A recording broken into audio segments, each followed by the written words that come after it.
Good afternoon, everybody. If you could kindly take your seats, we'll get started. My name is Soner Cagaptay. I'm the director of Turkish Research Program here at the Washington Institute for Near East Policy, and I wanted to welcome you to this afternoon's special preview of and ensuing discussion on the special episode titled Turkey, a Partner in Crisis, produced by Foreign Policy Association, and that is soon to be aired on PBS. This is indeed a special preview because the episode we're going to watch in a minute has not been released or public viewing yet. I am therefore grateful to both Foreign Policy Association and PBS for making this episode available to us. To those of us in the room, as well as those of us watching this on camera, live stream, TV. They say Turkey's best when it's served with art. I just made this up. But definitely true, because a few weeks ago we hosted acclaimed Turkish writer Ece Temelkuran, who brought her latest book, Time of the Mute Swans, a bestseller in Turkey and around the world, for a discussion, a deep dive on Turkish politics. This was when we used literature to move into a discussion of issues of contemporary Turkish politics and history. It was indeed an insightful and uplifting conversation. I recommend and advise that you look it up on our website at washingtoninstitute.org. It's available, as well as the streaming video.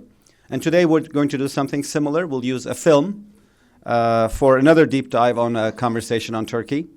And the film we're going to watch, of course, is Turkey, a Partner in Crisis, produced by Foreign Policy Association, and it will soon air on PBS.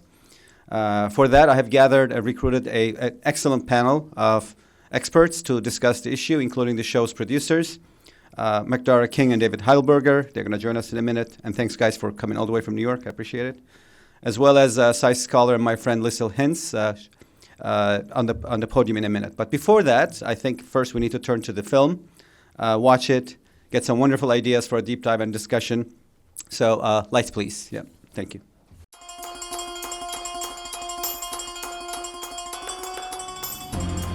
A major breaking story as we come on. A military coup underway right now in Turkey. There is a presumed military coup underway. Tanks on the move, military jets flying overhead. A very confused and chaotic picture. We do not know the whereabouts of the Turkish president, Recep Tayyip Erdogan. The military says they have taken control. Turkish President Erdogan has been speaking on national television. The president made this statement to the public via FaceTime. The president went on to say, millions are now in the streets of Turkey protesting the uprising. Some video here from just a short time ago, showing soldiers surrendering to forces loyal to the government. Turkish officials say they have stopped the coup. And Turkey's president says the government is now in charge.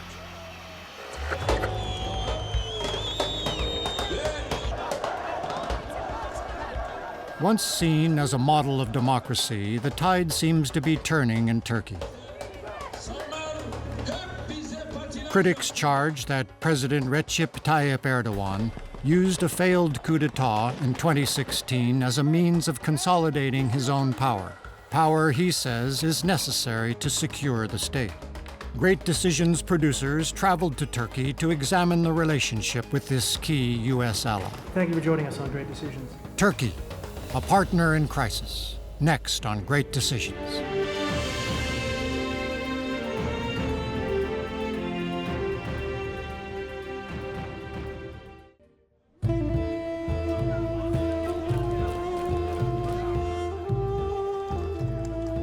Turkey was once the seat of the powerful Ottoman Empire, which for centuries spanned parts of North Africa, Europe, and the Middle East. After World War I brought about the collapse of that empire, Turkey sought to reinvent itself. In the direct aftermath of World War I, Turkey was trying to rebuild. It had lost a huge portion of its population. It was engaged in the process of trying to create a new Turkish national identity. It turned its face to Europe because at that time it was fashioned by Mustafa Kemal Ataturk to be a secular, Western-style European republic. Ataturk, a former military commander, rose to power, fostering a progressive, democratic, and secular form of government. He saw modern civilization as fundamentally Western civilization and tried to bring Turkish civilization into what he saw as international norms.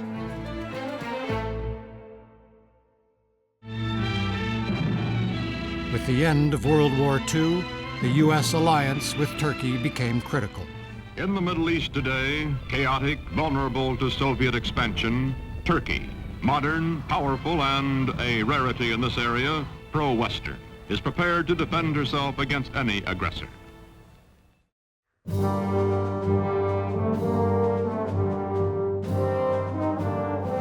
The reason that Turkey was so important for NATO was because it put us right there on the Soviet Union's borders. Turkey prevented Soviet Union's access to the warm seas because of its control of the Turkish Straits, the Dardanelles, and the Bosphorus. Because of that, the Soviets were not able to become a Middle Eastern power or a Mediterranean power. Turkey's contribution to NATO did not end with the fall of the Soviet Union. It's actually a critical NATO member state because it gives the alliance access to a broader swath of the world if there are military engagements in that part of the world.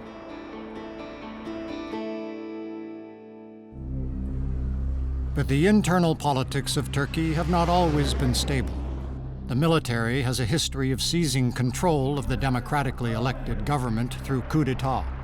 The military gradually, through coups, gave itself the role to guard Ataturk's legacy, and it became accepted by the end of the last century that the military was the grand arbiter, if unelected, of Turkish politics. The first democratic elections in Turkey were held in 1950, and the first military coup came 10 years after that. The Prime Minister, the President of Parliament, and the Minister of Foreign Affairs were executed. After that, a coup was made almost every 10 years. Economic turmoil in the 1990s saw Turkey's political landscape swing away from secularism and toward Islamist parties. What happens when political parties mess up a country's economy? They get voted out. That's what happened to Turkey's traditional parties. The economy had several crises. There were incompetent governments. There was a very bloody war going on with the Kurdish insurgency, the PKK. So at the end of the 90s, Turkish society, a lot of people in Turkish society were looking for a way out, like a new era.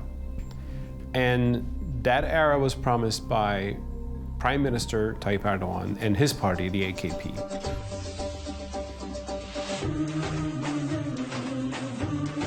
In 2002, the Islamist-based Justice and Development Party, AKP, won a landslide election victory, promising to fix the economy and to stick to secular principles of the Constitution. Recep Tayyip Erdogan, he's kind of the Giuliani of Istanbul. You know, he's known for cleaning up the streets. He's known for getting water and electricity to people. AK Party managed to consolidate the right-wing vote behind its ticket, but in the subsequent years, also, AK Party pursued a very smart strategy of absorbing smaller remaining right-wing politicians, groups, actors.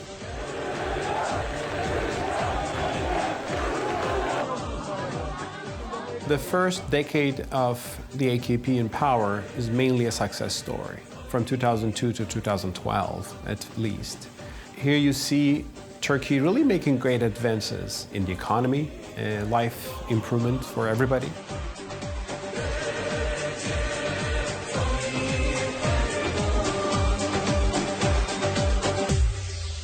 With a strong economy comes political clout.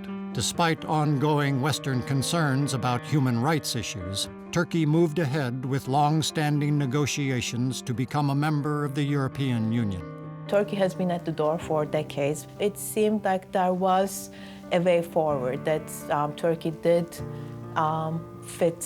could fit into Europe. There were countries in Europe, there were circles in Europe which also believed that Turkey, a Muslim-majority nation, joining the EU will be great news for the world. The fact that Europe can welcome in Turkey and begin the process of negotiation for them to become a full member of the European Union is an historic event. It shows that those who believe there is some fundamental clash of civilizations between Christian and Muslim are actually wrong. Turkey abolished the death penalty in peacetime. promoted greater freedom of expression, as well as the rights of women and Turkey's oppressed Kurdish minority. EU membership talks motivated a lot of positive change in Turkey. That includes reforms for minorities, that includes putting the military back into barracks and outside of politics, that includes economic progress. Erdogan forged an alliance with a popular Islamic preacher, Fethullah Gulen, and his followers. They were Erdogan's ally, and in many ways, they were part of the intellectual power of the Erdogan administration. Strong circumstantial evidence suggests that they became particularly active in the judiciary and in the police in Turkey, and now appears at least somewhat in the military as well. The Gulen movement is a mind-boggling phenomenon. When you look from the outside, it's a civil society movement that focuses on education, good education, and charities and NGOs that emphasize interfaith dialogue, tolerance, love, all the good concepts that one can imagine. And the other side is that the movement had a long strategy to raise a cadre to gain power in Turkey's important bureaucratic institutions.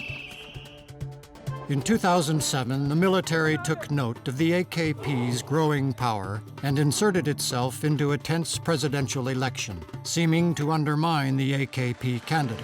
Refusing to back down, Erdogan and the AKP won broad electoral support across all sectors of Turkish society. In 2007, the AKP was at the height of its success and popularity. I mean, here was a party, 4 years in power, accomplished amazing things, liberal reforms, progress with the European Union, economy boomed. And what was the problem with the AKP at the time? Oh, the wives of important people in the AKP were wearing a headscarf. I mean, that was the biggest problem in the country, which was ridiculous to a lot of people, including myself. The military issued a warning to the AKP in 2007. Erdogan did not step down, and Turks realized that hell does not freeze over when the Turkish military issues a warning and the government does not listen. He came to power scared that the military could dislodge him at any time. And in the end, he ended up dominating the military. And a major inflection point that allowed him to do that were these trials, largely based on phony evidence, that lopped off the leadership of the military, the first purge of the military, in between 2008 and 2011. The strengthening AKP proved a welcome partner to the United States as the party increased Turkey's role on the world stage. But when the U.S. invaded Iraq, Turkey opened its airspace but voted to close its land border. It is hard to imagine a U.S. partner that was more effective in that period from 2002 to roughly 2012. The U.S. wanted to invade Iraq through Turkey, and Turkey took the position of not allowing the U.S. to do so, which was a pretty strong position, but I would say aligned with their policy of zero problems with neighbors. Certainly, if you talk to people in the U.S. military, they're still angry. The United States, which had already sort of been planning around the idea of using the northern border, felt jilted. Good morning. Good morning, how are you? But the Turks did cooperate with the United States, logistically allowed its airspace to be used. Over time, the United States and Turkey did coordinate in order to help improve Turkish security as a result of the invasion. As EU membership remained elusive, Erdogan saw less reason to continue the implementation of democratic reforms. Quotes made by Nicolas Sarkozy, Angela Merkel, people saying, well, Turkey will never be a full member. We'll have to have a special relationship. Well, they don't necessarily belong in a Christian club, things like that. Those words were quite significant in how AKP politicians thought about their future prospects within the EU. We can't accept everyone into Europe as a full member. This is why our joint position is a privileged partnership for Turkey, but no full membership. They have been stringing Turkey along for many years. They are not showing a clear intention. while many countries which are smaller and hold less power than Turkey have been made members of the European Union without questioning. The Europeans haven't decided whether Europe is a geography, essentially coterminous with predominantly Christian countries, or whether this is an exclusive club of countries that have come together based on a common set of democratic ideals and principles and norms. The government in Turkey, Erdogan, they are responsible too, because I think the AKP government used the EU process when it was necessary for itself. It was necessary to get rid of the military. It was necessary to get rid of a constitutional court that can close down political parties like themselves. Fault lines in Turkey's political landscape began to emerge. By 2013, cleric Fethullah Gulen, living in exile in Pennsylvania, and President Erdogan had become rivals. The Gülenists, at a certain point, with the changes in Turkish politics, they came to a stage where I think they believed that they could shape the Turkish political structure. You start to have this wave of tapes and information about dirty dealing and corruption, and it was effectively an attempt to dethrone Erdogan, to force him from power. Once they defeated their common enemy, Turkey's secular military elite, Erdogan was quickly able to shift gears and make the Gulen movement, even before the coup, into public enemy number one. Fuel was added to the fire when Washington began to arm Kurdish forces to fight ISIS. From the Turkish perspective, Turkey, a NATO ally, the YPG is a terrorist organization. It was stood up by another Kurdish organization, a Turkish Kurdish organization called the Kurdistan Workers' Party, known by its acronym, the PKK. And the PKK has been waging a terrorist war against the Turkish state since the mid-1980s. So here we have this extraordinarily complicated and rather awkward situation in which the United States is working with the sworn enemy of one of its most important allies. The United States introduced Stryker armored personnel carrier vehicles to northern Syria, and the stated official reason for that was to deter, using the word deter, attacks by Turkey on US allies, Kurdish militia forces. So we're functionally now putting assets in place to prevent a US ally from striking another US ally. That's a complicated relationship.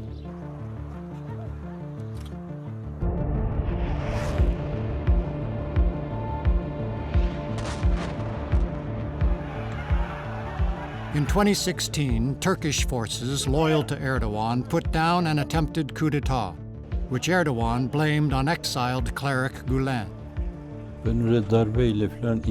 I have never supported a coup or an ouster. I think any change should happen as a result of an election, if that is required. It is important that democracy is not harmed. Erdogan has been reshuffling the senior military staff. He has been removing secular generals.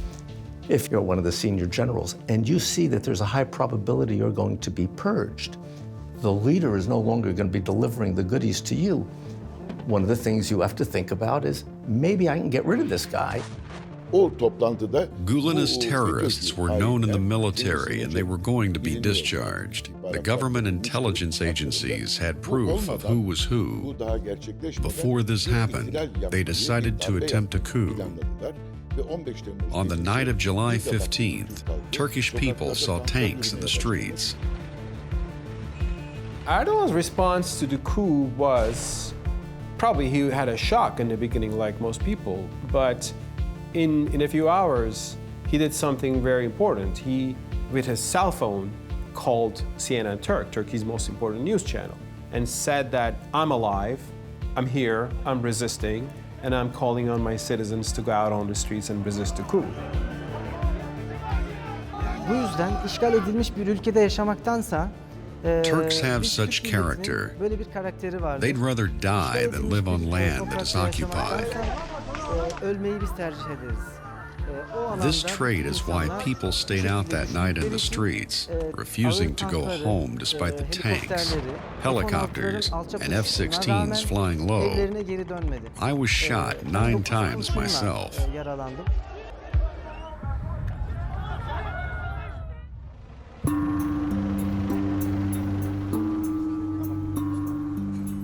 The crackdown was swift, as once again Erdogan purged the government and military of alleged Gulen supporters.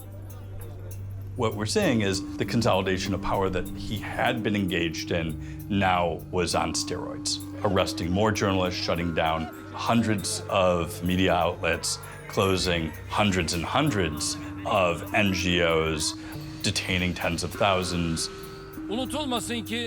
It should never be forgotten that the failed coup in Turkey was aimed at the global democracy as well. Our nation taught a historical lesson to those intending to plot coup attempts everywhere and became a source of inspiration for all nations committed to the protection of democracy. He has delivered economic growth and lifted people out of poverty, which is why they like him. He also has a dark side.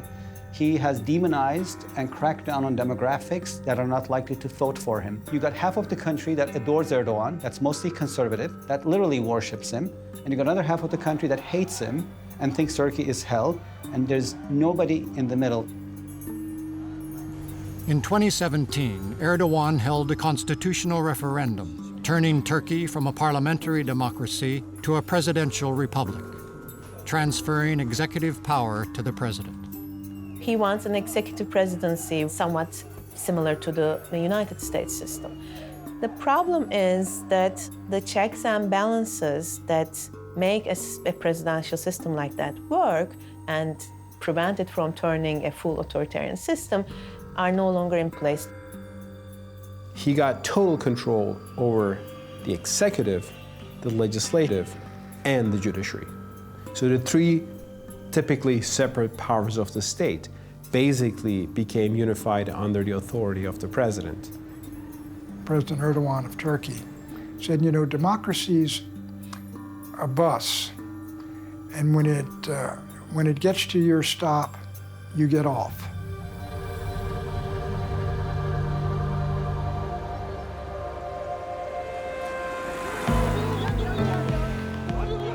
American and European leaders now face a Turkey that seems ambivalent to what had been historically strong alliances. The West's promotion of democratic values may take a back seat to security concerns.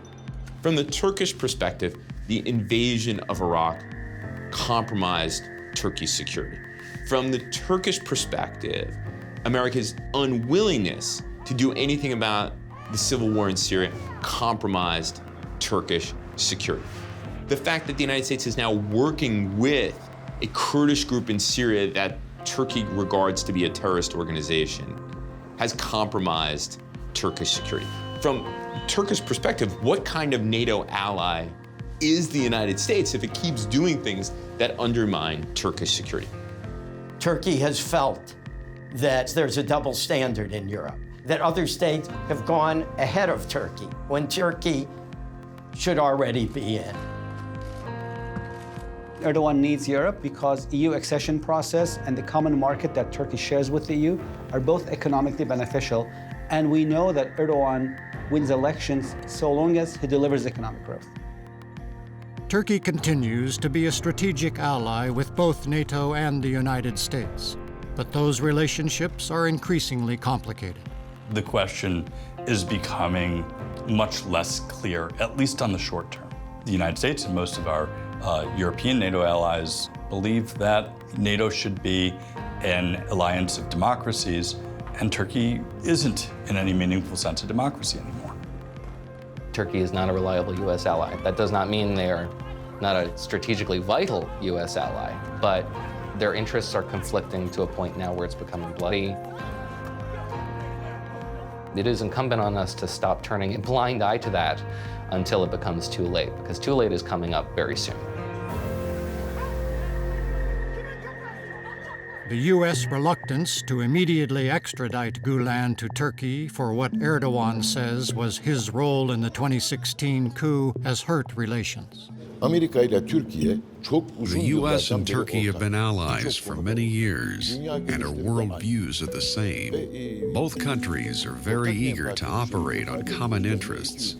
This relationship, of course, cannot be broken by the different attitudes of some administrators, but what we expect from the American government is at least to bring a terrorist like Fethullah Gulen before a court to face justice.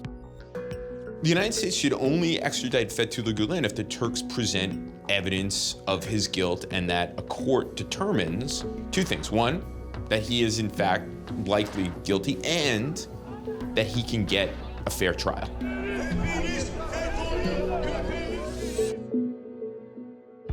American policymakers are concerned that Russia is using the Syrian conflict to gain a long-term foothold in the region. Initially, we would think that the Syrian conflict wouldn't bring Turkey and Russia closer together because Russia supports the Assad regime and Erdogan was very much in favor of Bashar al-Assad's ouster. I think what we can see is that there may be some sort of new possibilities for alignment that might come out of the Syrian conflict that hadn't been there before. Russia can never replace the West, not the United States particularly, but the West, because despite all the attempts to reach out and branch out the economy, branch out the diplomacy, the truth is that Turkey is very much dependent on investment from Europe in particular. Turkey so desperately wants A, the US to stop arming the YPG, and B, the US to extradite Fethullah Gulen. And so I think you see a Turkey that has given up its hope of reforging a new, better relationship with the US and has perhaps turned towards Russia. The Turks have a saying, real friends tell bitter truths. For now, Washington has little choice but to remain engaged with Turkey, still serving as a bridge between East and West. But a once secure relationship may now become a game of constantly shifting alliances.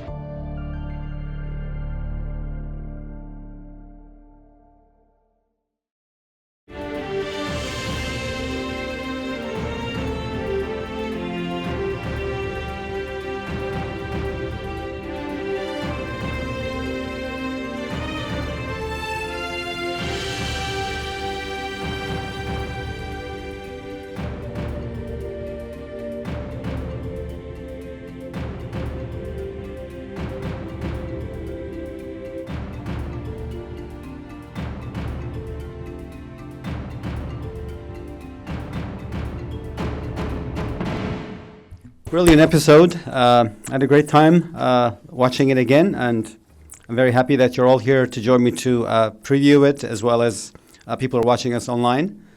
I thought it was brilliant in the sense that it's packed with really sharp analysis that explains so much that has expired in Turkey since the collapse of the Ottoman Empire, as well as a lot of important data facts, and all of this, of course, with the very creative and precise fingers of wonderful producers. So, and we're very pleased to have them in the room.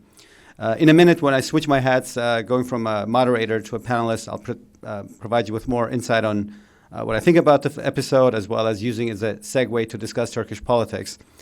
But now I'd like to actually turn and invite my colleagues and friends to join me at the podium here. MacDara, David, and Lisel, please.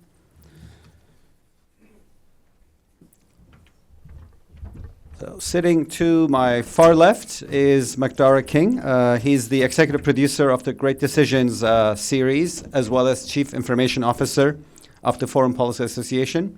I've distributed my panelist bios to you. They're also available online, so I won't go into further details, but suffice to say that MacDara has produced over 100 programs for viewing on public broadcasting, and he's also an Irishman. David Heidelberger is an Emmy-nominated producer and a supervising editor of the Great Decisions series. So very happy that we have both David and MacDara today. David has also edited television programs and commercials that have been seen across the U.S. as well as internationally. He's done some incredible work, some of which I have seen. Lisel Hintz, another friend and colleague, is an assistant professor of international relations and European studies at Johns Hopkins University School of Advanced and International Studies here in D.C. She's particularly interested in interplay, as we're going to see in a minute. I hope those are the comments we'll get from Lisel also. Interplay between domestic politics and foreign policy. I have to admit that I'm a great fan of Lisel's work. She has published extensively on the Kurdish issue, on Ottoman Islamism, and her latest book, Identity Politics, Inside and Out, is to be released by Oxford University Press later this summer, so look it up in the bookstores. I think it's a great piece of work and look forward to reading it in print. So without further ado, what I'm going to do is I'm going to turn to MacDara and David so they can tell us a little bit about the show, how it was conceived. And then Lisel and I will take on and we'll do more of an in-depth conversation on Turkey. I'll invite you and David and MacDara to come in at that stage. I thought I would ask MacDara and David both to tell us a little about what inspired them to do this episode. It's not often that one single country gets to be the focus of the episode of this series. What kind of surprises they met along the road, as well as challenges as they were producing it. And also when we're going to see this on live TV. That would be interesting to know. And then I think Lisel and I can come on with commentary right after that, and after which I'm going to open the floor to questions. Thank you. First of all, thank you all for coming. It's really gratifying to kind of watch this in a group. This is the first viewing outside of the production team. So thank you for that. I want to thank the Washington Institute for hosting. We appreciate it. I think it might be useful to explain some of the context around Great Decisions, why we produced this film, and then get into why we chose Turkey for this season. So the Foreign Policy Association is an NGO in New York whose mission is to essentially inform and engage Americans on U.S. foreign policy. So it's our centennial this year.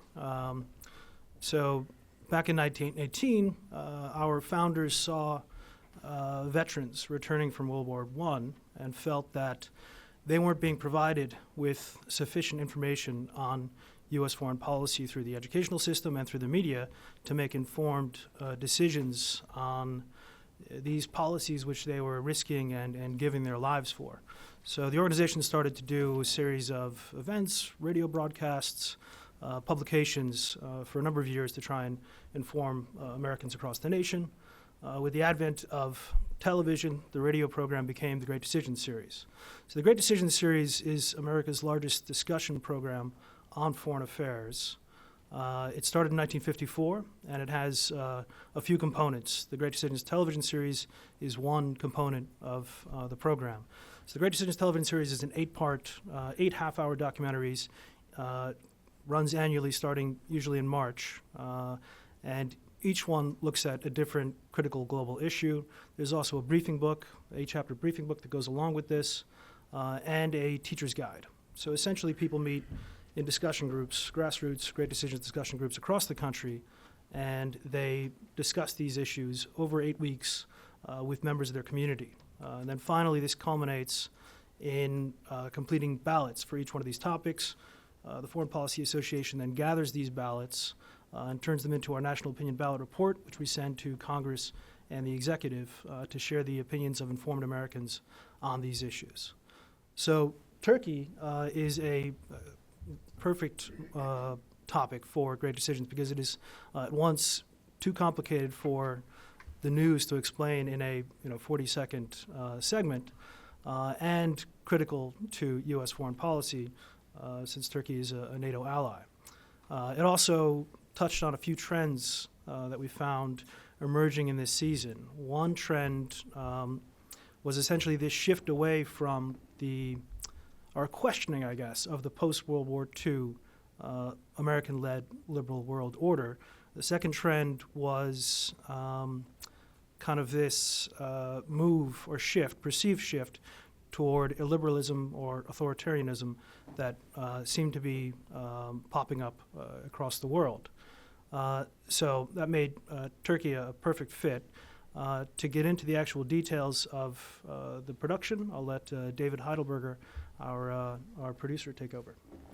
Yeah, so we do 8 episodes in a season about 8 different topics, and we usually interviewed somewhere in the vicinity of 100 guests for the show this season, which we then have to work down into 8 sort of half-hour episodes. So we had about 2,000 pages of transcripts from everybody, and the final scripts wind up being 20 pages long, something like that. So it's sort of a reductive process. We start with these very long string outs of interview, which we reduce down. Usually we get to a point where we have about a 35-minute version of the show that everybody's really, really happy with, and then we have to cut an extra 10 minutes off of that for PBS. So if you're thinking of asking a question about why didn't you talk about this specific thing, I can guarantee you that it was in that 35-minute cut and didn't quite make it. For this episode specifically, it was really fascinating. We got to travel to Ankara for a few days and interview people there. We were there right at the 1-year anniversary of the coup, so we attended a rally outside of Parliament where President Erdogan spoke, which was a pretty unforgettable experience. It was you were there too, right? Yeah, it was pretty amazing. And then I think just personally, it was a very eye-opening experience to see sort of the reaction to the coup in Turkey. I don't think the American media necessarily did a great job of covering just how bloody and how violent it was. And I think the impression here was a relatively bloodless coup, but it was not. And many of the people who died in it were civilians, so they're very sensitive to that in Turkey, and a message that they're trying to get out.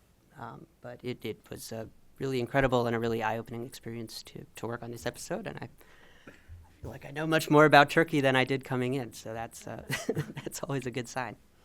So thank you. Do you want to pick up next, Lisel? Sure, sounds good. Thank you all for coming. Thank you so much. I was really honored to be a part of this, and I'm incredibly impressed at how comprehensive and succinct and clear the narrative of from 1923 to the present, and how well all of that was put together. So really amazing job. Ellerinize sağlık. You guys did a great job. And thank you very much to Soner and to the Washington Institute for having me. I was there on the night of the 1-year anniversary of the coup. Specifically, I was in Ankara for about 2 months over the summer, and that was really an amazing experience. And I was in front of the parliament, which is on the intersection of İnönü Street and Atatürk Boulevard. And what I saw was, I think, whichever way that you sort of, whichever ideology you share, was something that those two individuals, İsmet İnönü and Mustafa Kemal Atatürk, would not have been pleased with. In terms of the shouts of Allahu Akbar and the women who were wearing hijab and so forth. And this was a transformation that happened from a societal perspective and also a political perspective in Turkey over a very short amount of time. And that is something that I try and talk about in my book. How is this rise of what I call Ottoman Islamism, or a different understanding of Turkish national identity? What does it mean to be Turkish, to be a pious Sunni Muslim, to be someone who believes that Turkey's foreign policy role in the world sort of lies in the legitimacy of being the former head of the Sultanate and the Caliphate, and that Turkey's role should be that of the leader of the Muslim world. That's quite different from what İsmet İnönü and Mustafa Kemal Atatürk had in mind when they wanted Turkey to be a member of the as you were saying, the Western or transatlantic international order. So this is a very rapid change that has taken place. As Soner mentioned, I do focus on the intersection of domestic politics and foreign policy.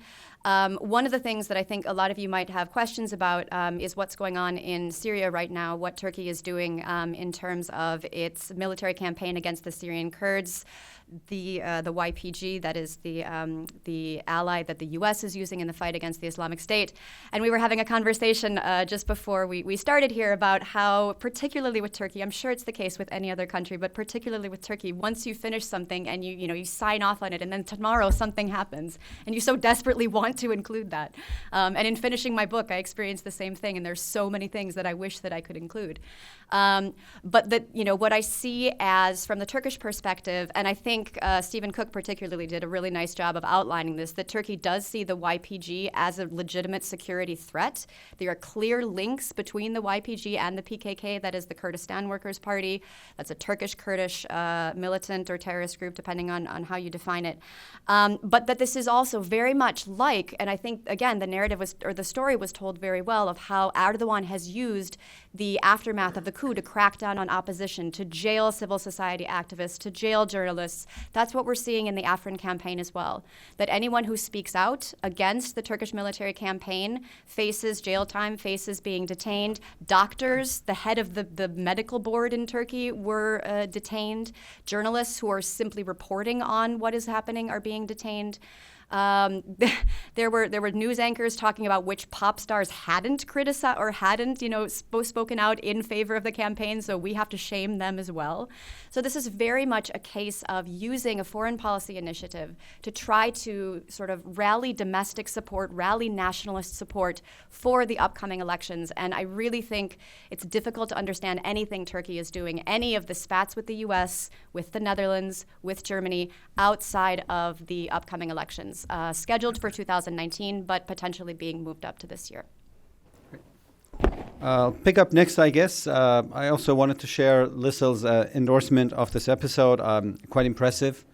Not only because, as you guys pointed out, you have a limited amount of time, and as a writer, I know that you can't always write and speak about everything you want to. You have to prioritize, and sometimes people take things out. But it's an incredibly well done episode, I thought. Summarizes Turkey's both current state of affairs as well as pretty much the last 100 years of Turkish history succinctly. And I also liked the episode because I think it's very useful for us. It comes at a time, I would say, when Turkish-US relationship is at its most faithful moment since Turkey joined NATO in 1952. There's never been this serious discussion in Turkey or in the US on Turkey's commitment to NATO or whether Turkey should stay in NATO. And I know some of this discussion is carried out by people on the fringe, but it's also scary that fringes in both countries are debating this at the same time. So I think, therefore, the episode is really very useful. It puts Turkey's alliance with the U.S. in perspective, shows to us that this is not about the last 2 years. It's about the last 60 years. There's a very long relationship. I often get asked about this by people who wonder whether Turkey's trajectory is moving away from the U.S., and I think it's really more important to look at this as a relationship with somebody you've known for 60 years. So if you feel like they have offended you in the last few years, you probably are willing to forget that if they make that up. So hopefully, I think we're going to see a resolution of some of these issues that are waiting, and the simple longevity of the relationship will help it survive. On a more specific level, I also enjoyed the episode because I thought that it's did a really good job of demonstrating that Turkey did not become an authoritarian place after the failed coup. It was already on the way to becoming one, that the failed coup perhaps unleashed some of these dynamics more strongly and more visibly. I was recently a fellow at Lisel's other campus in Bologna, Johns Hopkins-sized Bologna, and the reason I mentioned this because I was able to use this analogy over there. People ask me a lot about Turkish democracy. I said, and I think once I explain it, it will work also here as it worked in Europe. I said the way Erdogan approached democracy before the failed coup of 2016 is explainable through what I call doner kebab theory. Have you ever seen a doner kebab spit? Right, so gyro. So, the master takes a really thin slice of it, but you don't really see it getting smaller unless you sit down and watch the spit over days. But who has time to watch Turkey constantly? And I think that's what happened in Turkey. It was Erdogan sliced Turkey's democracy as if taking really thin pieces from a doner kebab gyro spit, and it got smaller, but you didn't see it unless you watched Turkey carefully. If you took snapshots, it looked like the meat was there. Democracy was there, but I think he did a masterful job of undermining Turkey's democracy, and the episode does a really good job of explaining how that happened, both through the Ergenekon years and afterwards, the creation of what I call a republic of fear that emerged gradually, in which his allies, the Guillen movement, helped him create that a sense of intimidation of Erdogan opponents. It worked. I also agree that the coup changed Erdogan, irreversibly perhaps. He's no more the doner kebab master. That's gone. He doesn't care anymore about being gradual or his image. He cares about survival. He knows that he has enemies that are after him, and therefore I think he's become more absolutist in terms of crackdowns. But he did not emerge as an illiberal figure in the aftermath of the coup. I think the antecedents of that go quite deep into the last decade and perhaps into Erdogan's political upbringing in the movement of political Islam in Turkey back in the 1970s. I enjoyed as well the movie's take on explaining the perfect storm that brought Erdogan to power. Oftentimes it's, of course, not a well-understood episode of how political Islamists considered a marginal force in Turkish politics until this century have been able to come to the center of Turkish politics, capture the center, dominate it, and expand it. They never polled more than 20% for decades until the beginning of this century. They were considered a marginal force, usually third or fourth pillar of Turkish politics after the center right and center left, sometimes even after the nationalists. And yet today they're the dominant pillar. And I think the beginning of the episode did a really good job of explaining the perfect storm that helped Erdogan's movement come to the center and dominate the center. And the story of that goes through three factors, in my view, two of which are related. The first was the collapse of center-right parties, the parties of Yilmaz and Çiller in the 90s, or the parties of Ecevit and, Demirel and Özal in the 80s. These are the parties that ran Turkey. They are the parties that dominated Turkey through a succession of parties that were named after each coup from 1950 unbroken until 2002. Center-right. Turkey did not have any government but center-right in that period, except for 17 months of center-left rule by Ecevit. So it's basically a center-right dominated country. Center-right parties destroyed Turkey's economy in the 90s, complete misgovernment, both mismanagement and corruption. And what happened was, of course, as happens in any other democracy, the electorate voted them out, as well as a result of the 2001 economic crisis, which is the worst crisis of Turkish history in modern times. These are the two related factors that I think helped Erdogan's party come to the center, because the center's parties disappeared or imploded as a result of nearly a decade of economic crisis, mismanagement, corruption, crowned with this massive crisis of 2001. And the third factor that I think unrelated but helped the perfect storm is the moderation of Turkish Islamists. Turkish Islamist platform today or in the last decade is very different than their platform in the 90s or earlier. In the 90s, they were completely against democracy. They hated the United States. They said capitalism is a Jewish invention, so is socialism. So they had no economic model. And as a result of that, nobody ever took them seriously. Islamist parties were shut down repeatedly by Turkey's constitutional court, which said that they violated Turkey's secular constitution. 4 incarnations of Islamist parties were opened up from the 70s until this last decade. And the fourth one, Erdogan decided he could open a fifth one. It too would be shut down. What's the point? He said, I'm going to moderate. Abandoned the platform of anti-Semitism, anti-Westernism, being against democracy, and embraced many of these values that you identify with Erdogan of the last decade. And I think that moderation, which has nothing to do with the other drivers that brought Erdogan to power, meant that by the time he had established AKP, 2001, he had already proposed himself as a centrist alternative to the population that was abandoning their centrist parties, meaning the center-right parties. I think that helped Erdogan, and that's a confluence of events that nobody could have invented. Erdogan's, meaning the moderation of Turkish Islamists, started way before the collapse of center-right parties. But the two of them, these two dynamics came together. On the one hand, Islamists are moderating. On the other hand, center-right parties are collapsing. Islamists became the center-right. I think that's what Erdogan is trying to stay, though there are forces that are pushing him in other directions as well, which we can go into the Q&A, and I would love to hear what Lisel thinks about that. Last point, simply because I have to do it, I think EU has a role in this as well. It was nicely fleshed out in the episode, and thanks for doing that, guys. I think Europeans' role in this is indirect, this being where Turkey is today. The EU was right and justified in demanding that the Turkish military exit politics, but completely short-sighted to give this mission to an illiberal political force, hoping that once the military exited, for some magic reason, this illiberal force would make Turkey a democracy. I think they should have insisted, but they should have also kept the perspective of EU accession real, so that it would have become more difficult for Erdogan to pivot away from Europe. So what happened was EU asks Turkish military to exit politics through a set of legal changes, as well as the trials against the military. The military is forced to exit politics. That's great. And then the EU says, oh, we're not going to take you in. So thank you very much.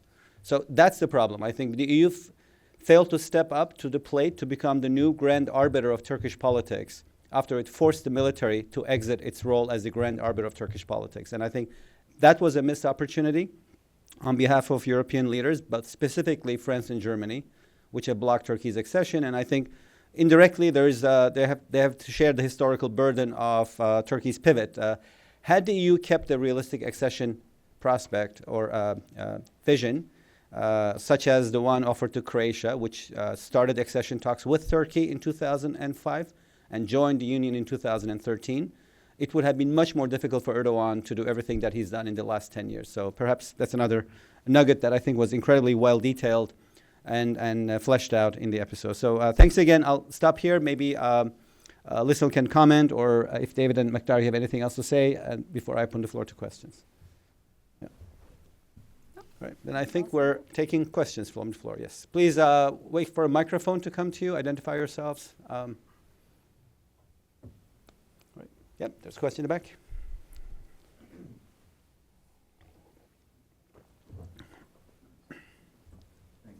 Michael Siegel, I'm with the Federal Judicial Center, and unsurprisingly, my question is about the judiciary. And where is it today in terms of what Erdogan is doing? Should I? Okay.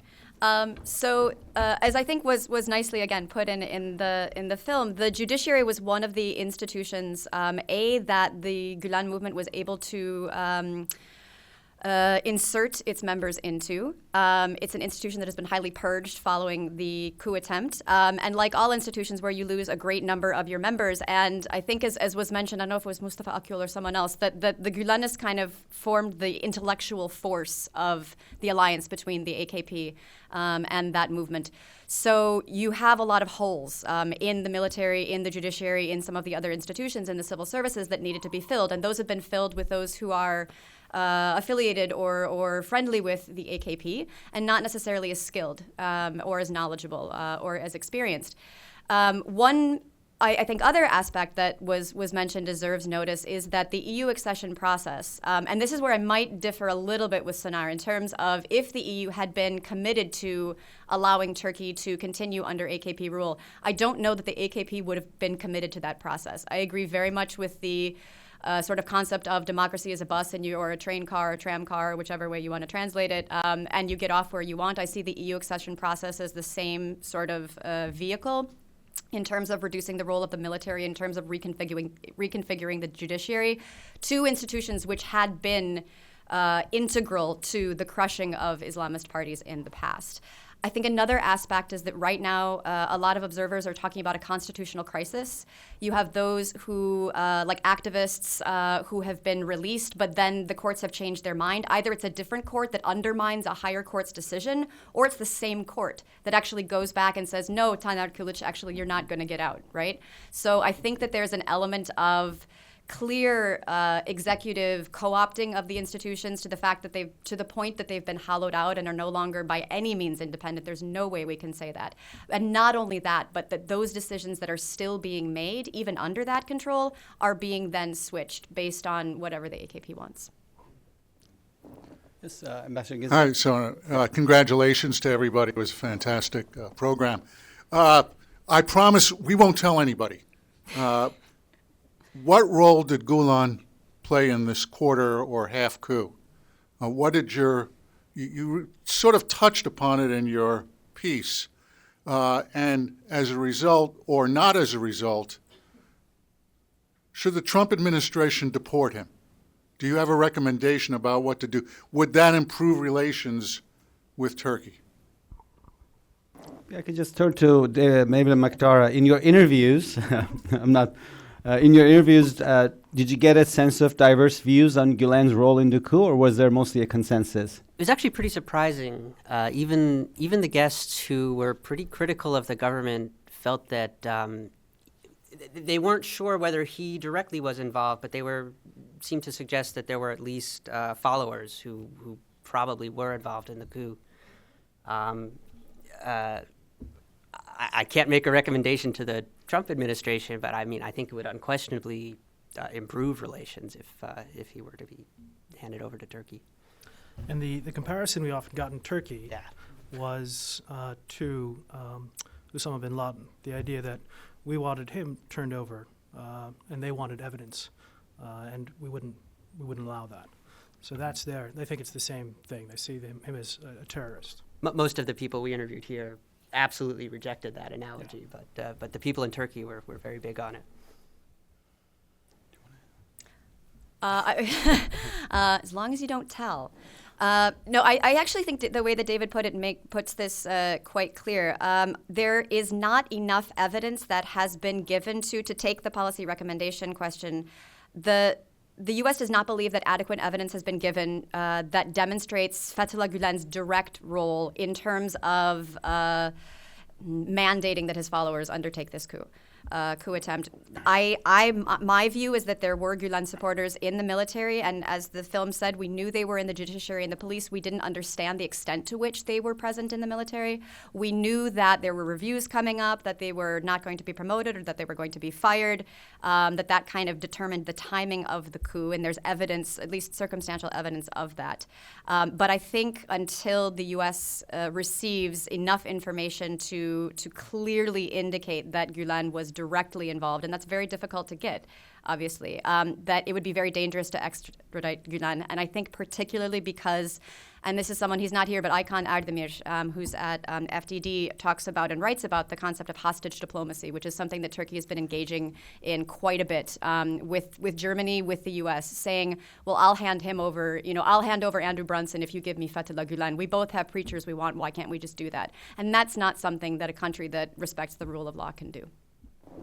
I'll add that I think it's poignant that that's why I wanted to ask David and MacDara their impressions of the interviews they've done. It's poignant that when you interviewed experts who have differing views on pretty much everything, there seems to be a consensus on some kind of a role that the Gulen movement played in the coup, if not a central role. And I think so the debate among analysts is really whether this role was central or not. So clearly, even people in the Gulen movement will suggest on social media accounts that they played a role in the coup, but they didn't know about it. So maybe this is a movement that has circles of power that detach from each other, where the central circle does more political stuff, military stuff, and the immediately next concentric circle does public outreach, and they're not necessarily connected to each other. That can be implied, I think, infer if you look at especially the social media commentary of followers of the movement.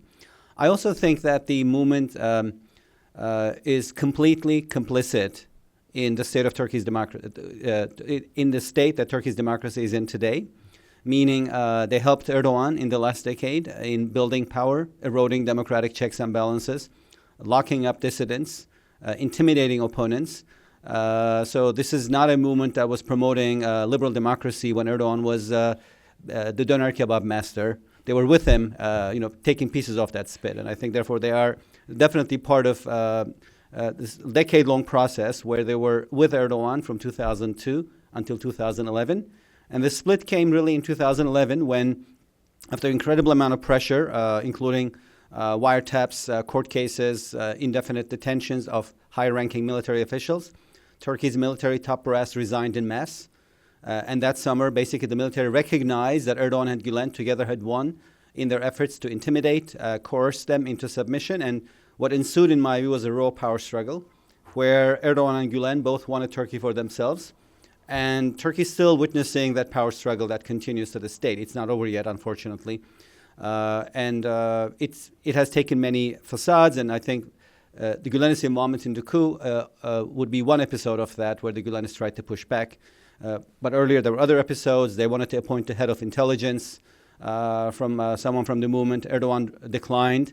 And I think that was the straw that broke the camel's back, that they both decided that they were too dangerous for each other and they had to go their separate ways. And so perhaps this will be an ongoing episode of news cycle we'll hear from Turkey, the ongoing struggle between Erdogan and Gulen. And of course, right now, Erdogan seems to have consolidated public opinion in Turkey because, if not here, almost everybody has suffered because of the Gulenists, and nobody feels any remorse for them as a result of that.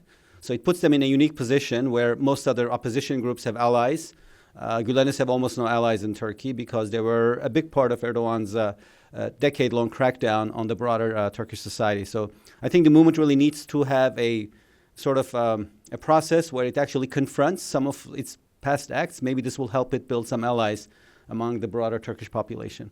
I would also just add that despite quite a bit of effort, we were unable to get a direct comment from the Gülenists for the film. All right. Ambassador Jeffrey, I know you're also viewed in the series, so I'm very glad that you're here with us in the room today. So. Yeah, I'm going to pick up on a comment that David made, and Sona, you kind of touched on it, but Mark introduced the whole thing with the question.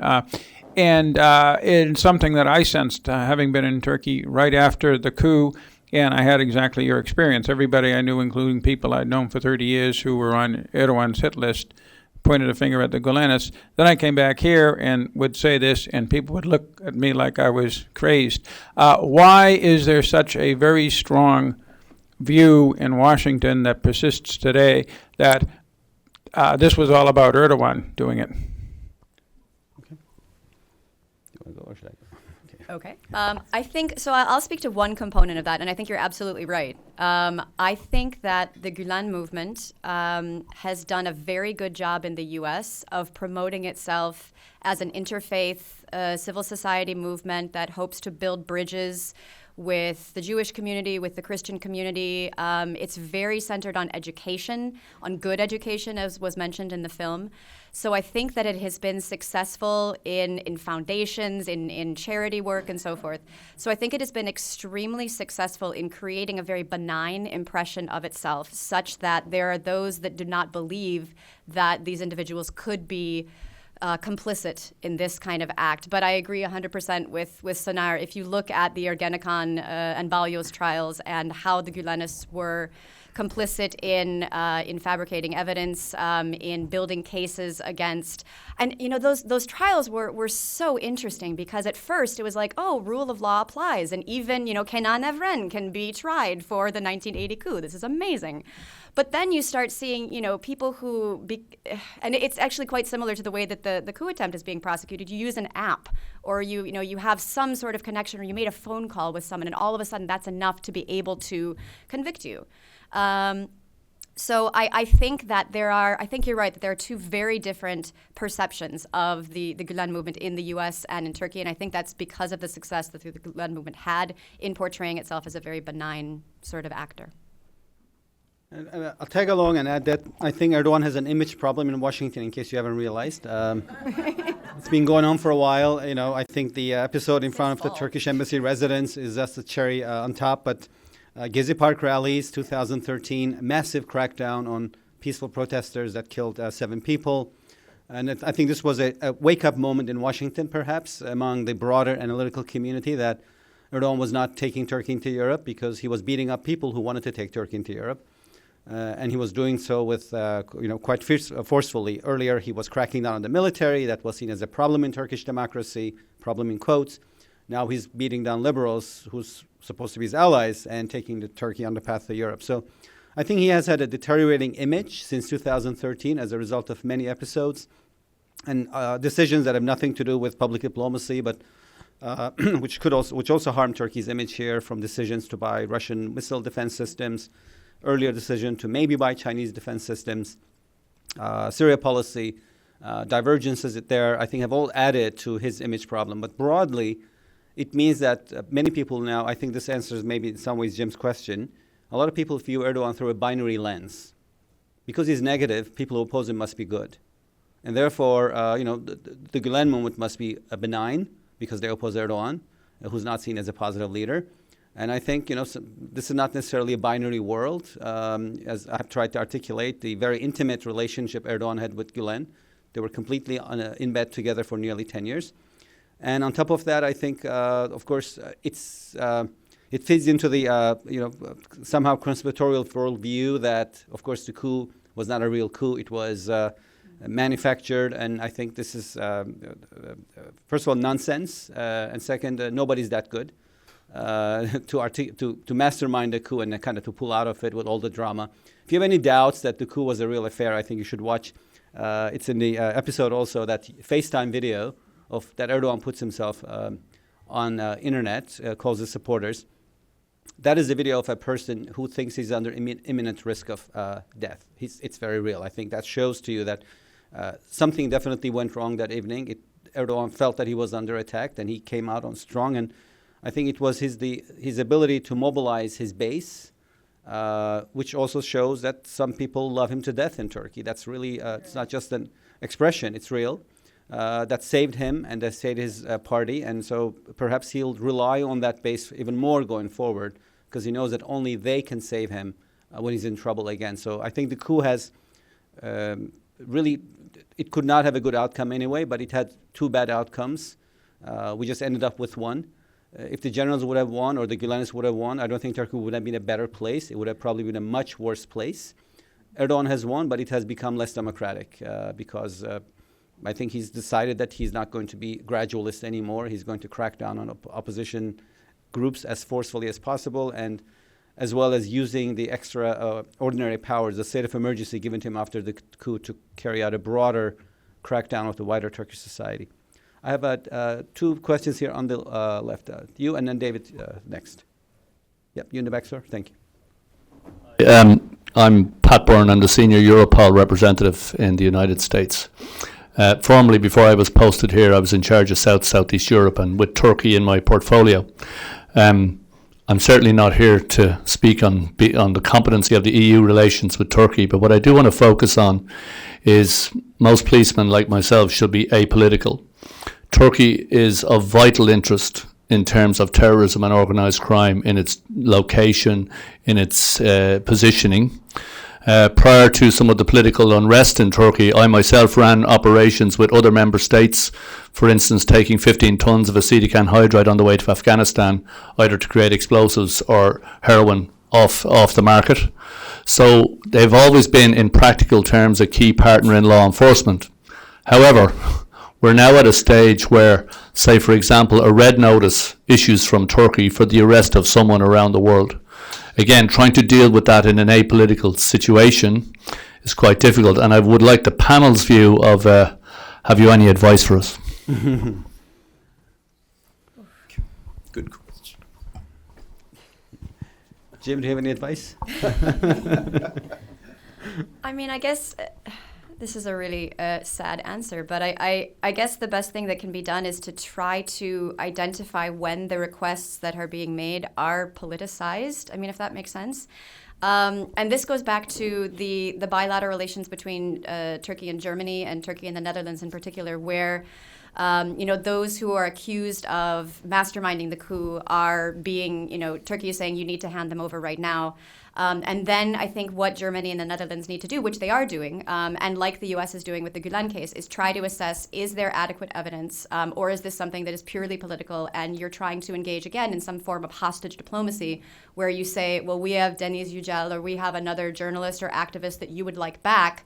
And if there's that kind of dynamic in the negotiation, then, I think then you have to be one has to be very circumspect about how one deals with that kind of request. But otherwise, I mean, if we think about the way in which not just the police, but the judiciary and the civil service and other institutions in Turkey have become politicized, it's very difficult, and I agree that this makes it, and the military, this makes it incredibly difficult when, for example, the Turkish military was, an extremely important ally for the U.S. If it has been reduced in its capability because of the purges, if it has been politicized because those who have been put into positions are affiliated with the AKP, how can one trust the intentions of those institutions? And I think it's a real conundrum.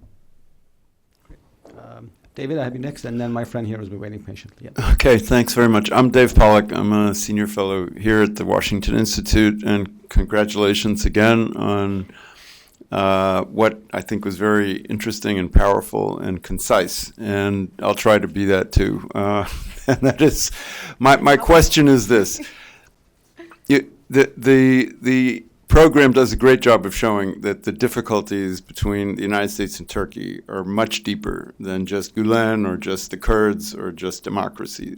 Everything, or almost everything, about 15 years of U.S. policy in Syria and Iraq has been a problem for Turkey, and many other things besides. So what I want to ask is, looking forward, what does Turkey still want from the United States? Besides the longevity of the relationship, which is never enough, I think, to keep it going even longer, does Turkey, for example, still want American protection against Russia, which was the original reason for NATO in the first place? Or is that kind of irrelevant, obsolete these days? Does Turkey still want American cooperation and support in counterterrorism, which is a major focus for American policy, and I think also for Turkish policy, but in different ways? What is it that sustains the relationship going forward? Is there anything to add to the interviews? That's a tricky one. All right, good. We'll take it then. Okay. So one of the things that I think is important to recognize under the AKP, under Erdogan, and ever since he has departed from the donar kebab politics, is that he is both. And I was writing something today, and I was trying to put it into words, and I came up with he's a very nimble but erratic tactician. And he can be very pragmatic. He can make peace with Israel after having denounced it over and over. He can make peace with Russia after Turkey downs a jet, and they said, oh, that was a Gulenist who downed it anyway, so that wasn't our fault. So there's that aspect, which makes prediction really difficult, as well as intuiting exactly what Turkey wants from the U.S. We know that several delegations to the U.S. have been unsuccessful in terms of trying to end the Reza Zarrab, which became the Mehmet Atilla trial, in terms of trying to get Gulen's release, in terms of trying to have the U.S. stop arming the YPG. They've been unsuccessful in that. I think Turkey really still wants U.S. military cooperation. And that, I think, is actually a point of vulnerability where sanctions could have some sort of effect. The danger of sanctions on Turkey, no matter whom they're targeted against, is that it ends up hurting the Turkish people in a lot of ways, and it also ends up fueling Erdogan's nationalist narrative that he needs in the upcoming elections. And this is where there's a catch-22. So you ask, what does Turkey want from the U.S.? In the sense, in the run-up to the elections, things could change after that. But in the run-up to what are municipal, national, and presidential elections, I mean, everything Erdogan has been doing has been focused on getting this presidential system into power. And if he doesn't win the presidency, what in the heck was the point of that, right? But he will. By hook or by crook, he will. As we saw with sort of unprecedented electoral manipulation in the referendum in April, which he won by the skin of his teeth.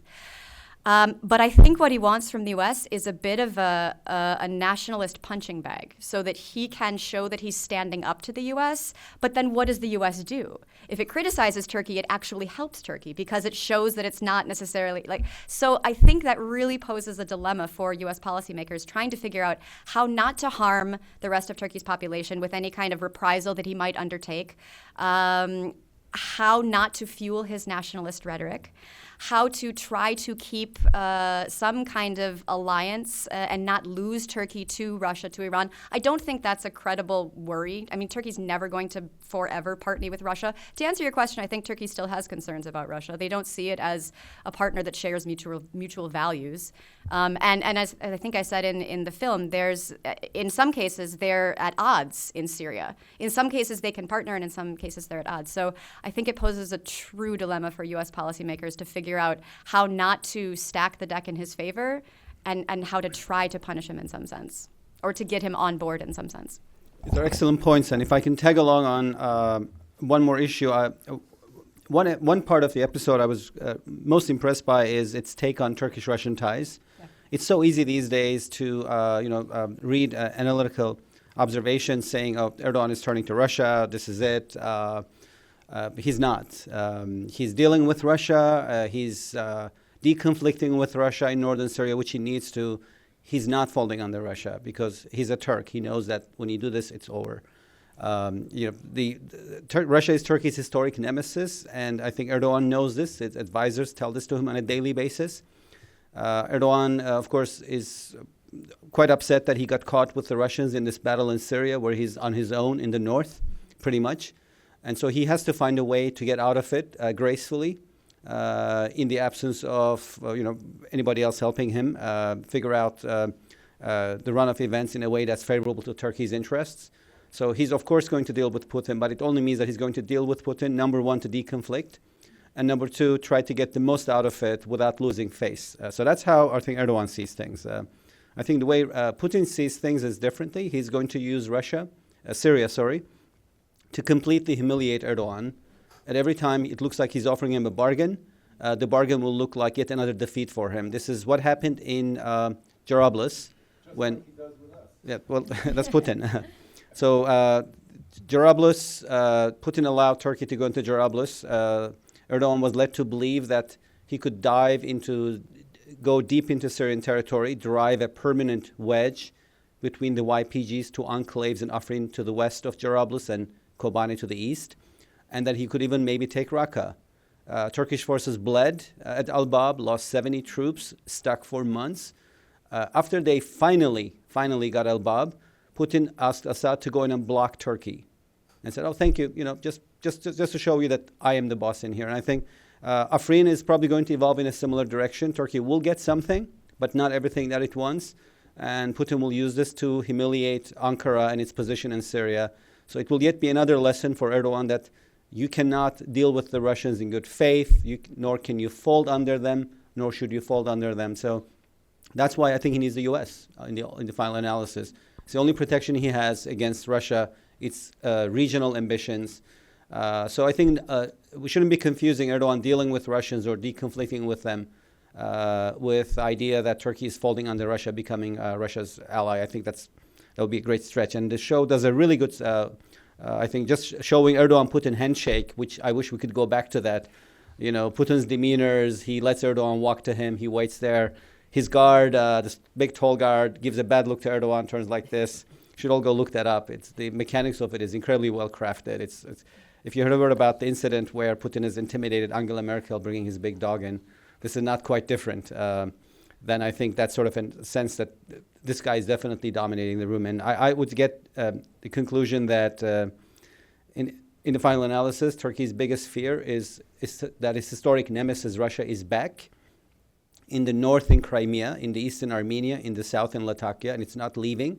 And so it's better off sticking with the U.S. So I think that's one positive takeaway, silver lining of the cloud for pretty much everybody in the room, I hope. Yeah. Question here, in the front, and then I have Andy next. Yeah, in the front here first. Yeah.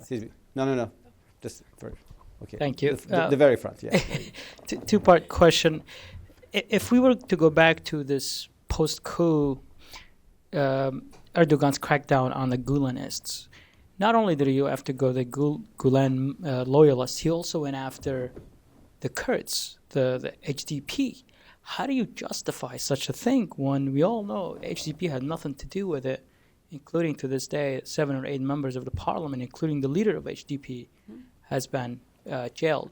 The second part of my question is to the filmmakers here. Is there a reason why you didn't or couldn't interview any of the AKP leaders or faces of the AKP that brought the rise of AKP to power? Thank you. So I guess I can address that part first. Essentially, the approach we take is to identify, when we get a topic, we identify the various schools of thought, the various camps, and then we identify those best positioned to explain those positions. And then we put them all out side by side, and the idea is that the viewer can make the great decision on their own. But what often makes that model imperfect is we're not able to get some of these people. They're unwilling to talk, or schedules conflict. So we made efforts to get Gulenists, to get representatives of the YPG, but oftentimes we weren't able to. I guess I can start with how can you justify this? You can't. So the crackdown, the current crackdown on the Kurds, both within Turkey in terms of seeing them as a political threat, and also in terms of the crackdown on the YPG and seeing it as a security threat, the crackdown on Kurds is obviously nothing new, and everyone in the room knows this. And the Turkish military has been waging a war against the PKK since 1984, but the Turkish state has been cracking down on civilians since its formation in 1923. Particularly what we see under the AKP is not something that was similar in, not something that was present in previous administrations, whereby there was a denial of Kurdish identity, or, we have to have some kind of unified Turkish identity.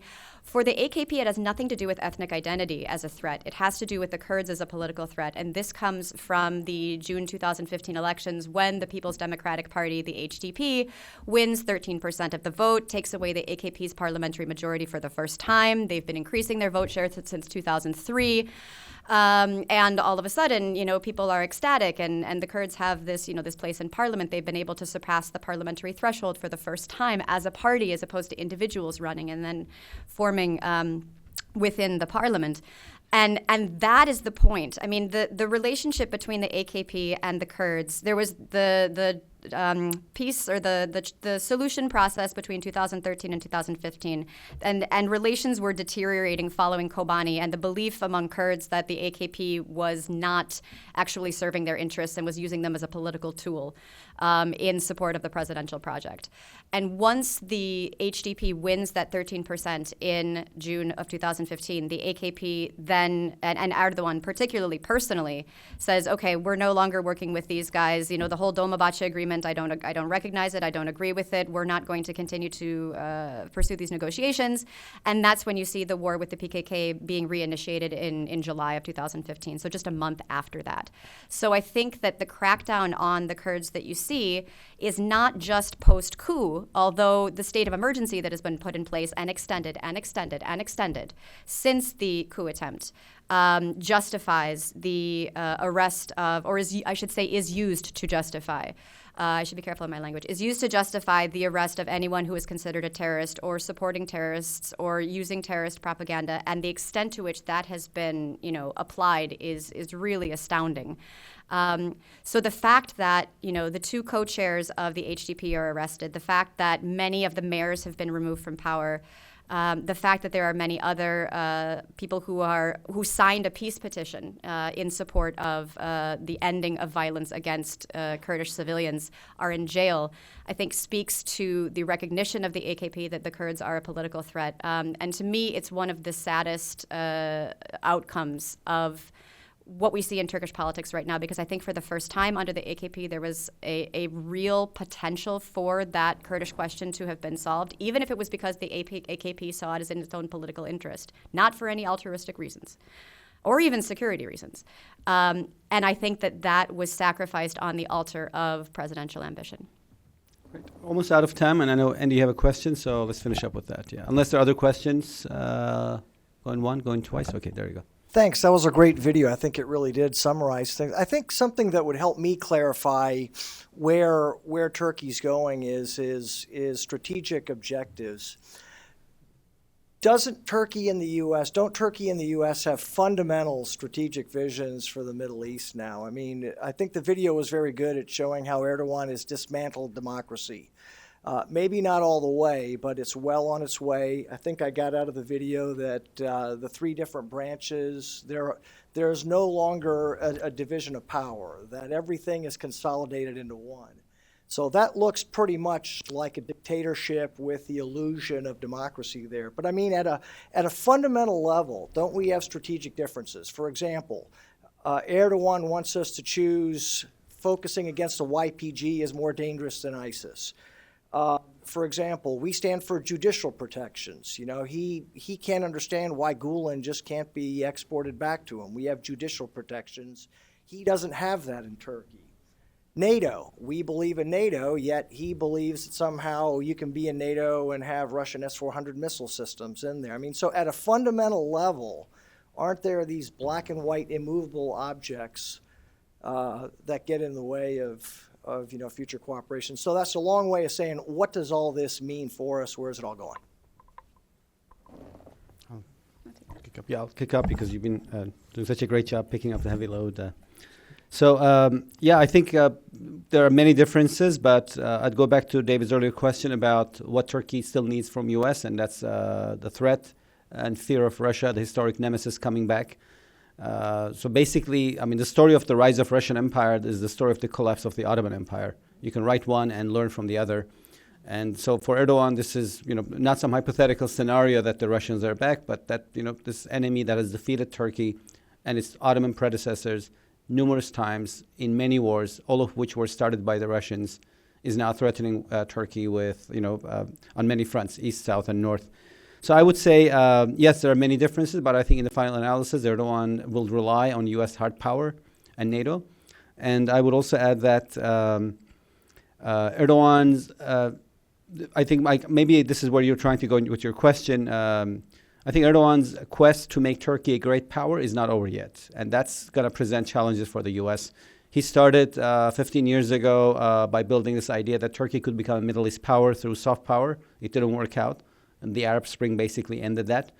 And then his efforts to become a hard power nation in Syria were quickly exhausted by the Iranians and Russians. And so he's, of course, still striving, whether in the Middle East or elsewhere. And so I think Turkey's recent foray into East Africa is probably part of that.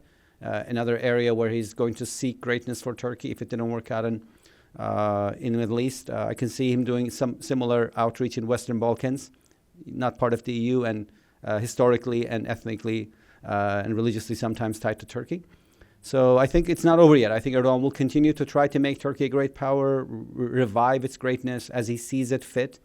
I argue in my book, The New Sultan, that this is not a real take of the Ottomans, but a caricaturized take of the Ottomans, but I won't tell you because I want you to buy the book. But clearly this is a leader who has a vision and he won't give up, and I think the U.S. is better off trying to fit that into its strategic vision of the region and deal with Erdogan as the partner that we have. Lisel? Well, I was going to say I had the last word in the film, so I should give you the last word here. But I think one aspect I think that is potentially dangerous is there are areas in which U.S. and Turkish strategic interests can align, but it's because those strategic interests serve the domestic political purposes of the AKP. And the fight against ISIS is a really good example of that. Turkey was reluctant, hesitant, unwilling to join the fight against ISIS for a while. And actually, even apart from that, was also not vigilant, and this actually comes back to the police question, was not vigilant in pursuing ISIS cells within its own territory, was aware of ISIS members who were existing within Turkish territory, was not conscientiously patrolling the border, allowing ISIS fighters to flow into Syria, was arming Salafi jihadist groups because the position was that Bashar al-Assad should fall at any cost, and therefore we are willing to engage in cooperation with some of these groups. The point at which Turkey does begin waging its war against ISIS, even in sort of a half-hearted manner, is when it begins its war against the PKK, or when it begins its assault on the Kurds, and that's in July of 2015. So it's in the domestic political interests of the Turkish government to show to the international community that it is being compliant in its demands to fight against ISIS, but it's also providing a cover for its reinitiation of the war. So then the U.S. has to decide, do we, cooperate on mutual strategic interests, knowing that this might not necessarily promote democracy back home, and sort of how do we thread that needle, I think is quite difficult. I wish we could continue, but we're out of time, and I wanted to thank David and MacDara once again for coming all the way down to New York, and as well as PBS and Foreign Policy Association for making the Turkey episode of the series available for a preview here at the Washington Institute for Near East Policy, and for my friend Lisel for joining as well. A great conversation, so round of hands. Yeah, thank you so much. And look for Lisel's book coming